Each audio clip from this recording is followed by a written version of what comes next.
SEO is dying, so rest in peace Google and say hello to generative AI search. But the big question is, how do you get platforms like ChatGPT, Grok and Perplexity to actually recommend you and your business, and how does this differ from the traditional SEO that you may or may not have already been doing? Now this video will explain a simple 5-step process for ensuring you have the best chance of being recommended by AI models. And the good news is, it's actually super simple, and our strategy will work fantastically with your existing SEO strategy for Google. You just have to do a few extra things and AI can actually help you with those things so they won't take lots and lots of time. Let's get into it.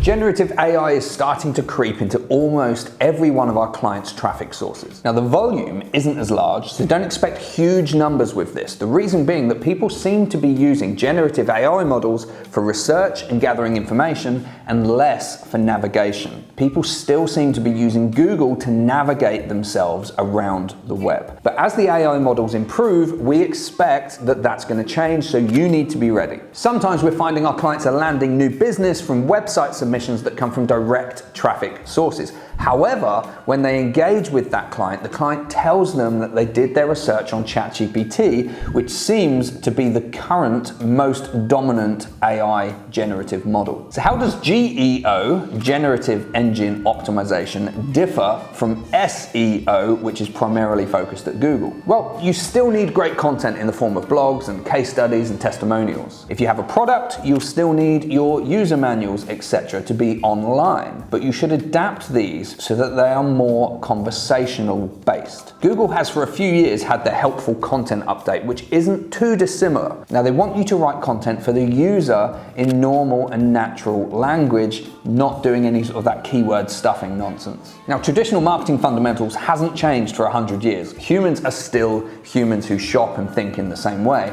and this will come down to really understanding your target customer, what they want, what they need, what do they really desire from your products or services. And a great place to dig for this information is your sales teams, because they'll be handling all of these questions and objections on a regular basis, and they'll be second nature to them. Start packaging all of this knowledge up into blog and website content. Ensure it is crawlable so the AI models can actually see it. That's a big mistake we see people making. Now you also want clearly defined pages with meta titles and descriptions, making it obvious to Google and generative AI models exactly what that page is for. And next, you want a good domain authority, with the two biggest influences on that being 1, domain age, and 2, backlinks. Now you can't do much about your domain age, it is what it is, but backlinks can absolutely be achieved. Whilst backlinks are great for Google, GEO wants a little bit more, which I describe as your digital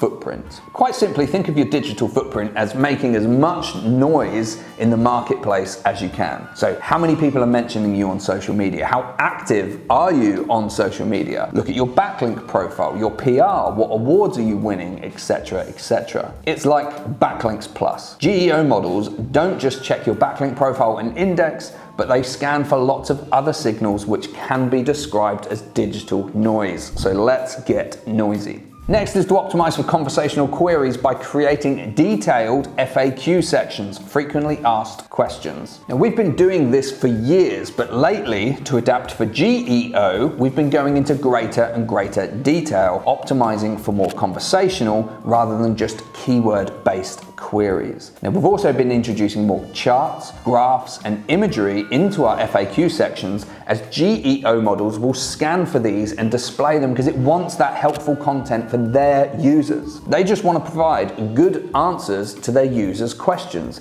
And if the information is there on your website, they can do that, and if it's not, they'll find it elsewhere. Now my agency, we've just started working with 2 businesses, Sports Cool and Soccer HQ, 2 franchise sports brands. And they both found us through ChatGPT research when they were asking the search engine who the best digital marketing agency was for sports franchise businesses. And because we had taken the time to write case studies from the Football Fun Factory and the Outdoor Project franchise businesses, and who we've produced phenomenal results for, and the Football Fun Factory had provided us with testimonials and reviews, and we've done videos about it as well, that meant that we were recommended first. So some quick technical things that you will need to address. Firstly, make sure that you submit sitemaps to Google and Bing. This is really, really important. Secondly, make sure that your content isn't behind any membership or paywall, as this could stop your content being crawled by the search engines. And thirdly, use the main questions people are asking as subheadings and list them as H1s on your web pages. So finally,